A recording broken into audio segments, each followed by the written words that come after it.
Welcome to Hyperspace Prospector. I'll be discussing the Star Wars High Republic Phase 3 novel, Beware the Nameless, by Zoraida, Córdova.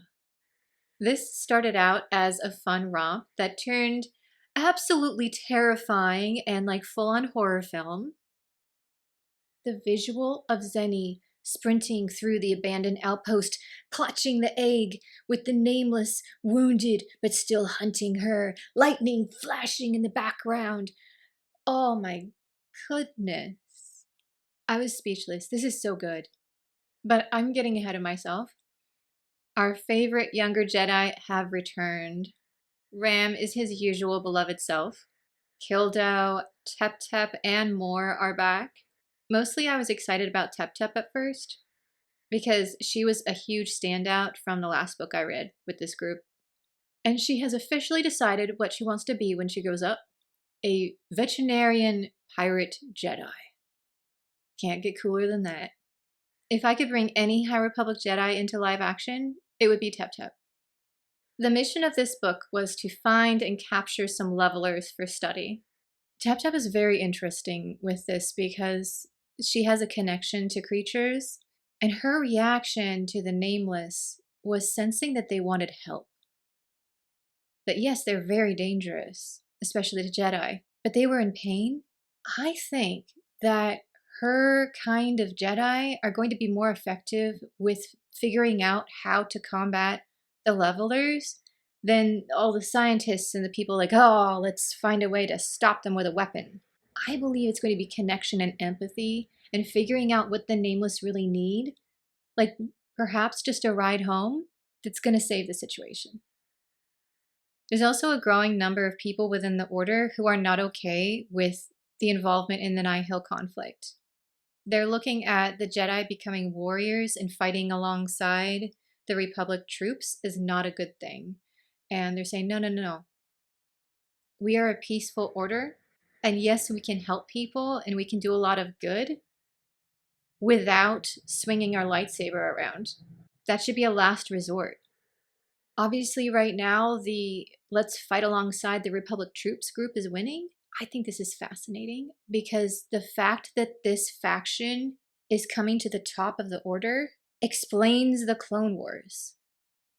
A lot of us, including Ahsoka sometimes, is like, I didn't join the Jedi Order to be a soldier. That wasn't what I signed up for. What are we doing? So you see them sowing the seeds of their own destruction here. If the group that was saying, no, we're not frontline fighters, had won and had most of the seats on the council, we might not have had Order 66. Now, I'm sure Palpatine would have found a different way, but it would have been a lot harder for him. There are so many fun new characters in this story. Senator Greylark, yes, those Greylark's daughter, stows on board because her sister has gone missing somewhere in the vicinity of the mission. And Zenny is a great addition to this group. She's a fabulous pilot. She has difficulty trusting people, which I totally understand. By the end of the story, she had really impressed me. We get a new youngling, Jamil. At the start, he is obsessed with becoming a Padawan. He keeps seeing all his friends become Padawans, and he seems like he's getting left behind, and he's like, what am I doing wrong? We see a lot of growth from him. His character arc is beautifully done. He also had probably my favorite line in the book. Your pain doesn't mean you get to hurt others back. He describes the Nameless as petrifying fear that turned his bones to ice. So cold, he might shatter. There are some pretty horrifying moments in this, which I won't spoil for you, but there's also touches of humor. I really enjoyed the scene where Zenny is piloting and they're under attack and she's just wildly flying around, kind of. And she's like, everyone, hold on to your lunch. And Jamil is in the back and he goes, I didn't eat lunch. The absolute winner in this book, though, is Churro the Hutt. Like, step aside every other character in High Republic because I have a new favorite, and that is Churro. In fact, he did not just shoot up into my top High Republic character list. He's now one of my overall favorite Star Wars characters. Like, I'm so sorry, Captain Rex. You've just been demoted because Churro is higher. He might be the only non-clone character in my top 5 now. Okay, so he hates his family business. He doesn't like that they hurt people. He just wants to hang out and learn about plants and insects and care for the environment. He has these adorable steampunk goggles that he wears. Even Ram is like, ooh, I like your goggles. He enjoys learning new languages. He even learned Basic. And it's so cute because when he gets upset, he tries to speak Basic, but he keeps slipping into Huttese. So apparently he starts talking in this like half Basic, half Huttese as he gets like really nervous. It's like, oh, Churro. And then his situation with his family is just so moving because he's not comfortable with what they're doing. And he's been told his entire life that that's because he's a coward.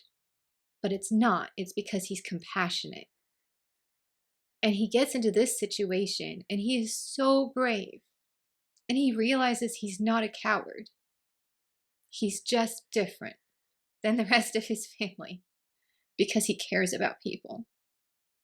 There's this incredible scene at the end with his sister where he's like, can't I be myself and still be accepted? And she basically says, no, you can't, but I still love you. In her own way. She's a classic Hutt. She's, you know. Oh, and he even has this little swear word when he gets worried. He's like, oh, gloop. You know, the Nameless come charging at them. And Cheryl's like, oh, gloop. It's like, oh. All right, on to the new villain, Hayes. She has the usual Nihil backstory of being an orphan, and violence is all that she's known. The Nihil give her a place, give her life meaning, and so she's loyal to them, but she's also conflicted. And then this is where it gets really exciting, because anything can happen in the next half hour. Stingray! Stingray! Stingray! That's right. Her ship can go underwater, and it is named Stingray. What? This actually took me out of the book for a minute. I was laughing so hard.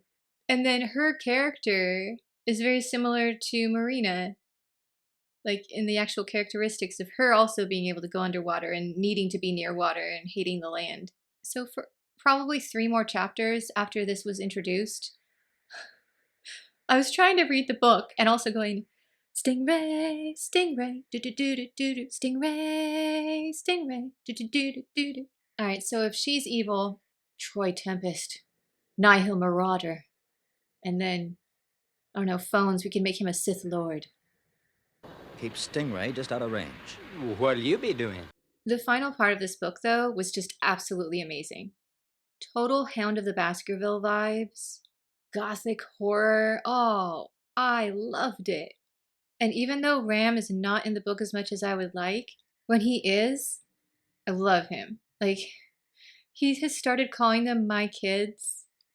I'm telling you, if he does not become the Jedi Master at some point to one of them, I will riot.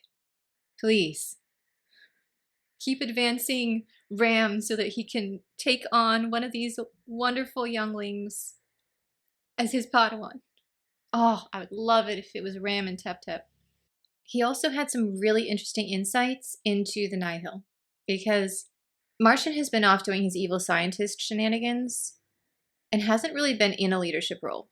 And as a result, sloppy, careless evil was rudderless. They didn't care who they hurt. Calculated, smart evil was not much of an improvement, but at least there was a chance it could be predicted. Now that the Nihil are not quite as put together in their hierarchy, it's turning into random acts of evil rather than calculated. So this will be very interesting to see how it plays out in the end. We had a happier moment on Coruscant at one point where there's a description of the senator's meal, which is green milk and rose cake from Alderaan with candied rose petals. This sounds so good, and I'm team green milk. Rose cake. Oh, you can imagine tiny Princess Leia on Alderaan having her rose cake, maybe for her birthday. And then the final few chapters, I was crying for all sorts of reasons. I mean, partly because this is High Republic. You thought everyone was going to make it out? But also, there were some really happy, joyful moments that were just like, my heart. This might be one of the best High Republic novels so far. I just loved it. Cannot wait to reread it. Although it's gotten to the point online now where anyone mentions anything remotely derogatory about the Hutts, and I'm like on that comment section going, what about Churro? Churro wouldn't do that. Galaxy's Edge. This is a great marketing opportunity. Put a vegan and vegetarian snack cart in Galaxy's Edge and call it Churros Churros. Even though I can't have more than maybe one bite of a churro, next time I'm there, I've got to buy one elsewhere in the park and have some kind of a picture in front of the Millennium Falcon with my churro. For churro! They had to know what they were doing with his name. If you've read this, post in the comments who is your favorite character in this book and why is it churro? And then if you haven't read it, definitely do so. 2 thumbs up. This is actually a great book to jump into the High Republic with if you haven't started yet and you're overwhelmed by how many books there are. Just read this one. Till the Spire, everyone.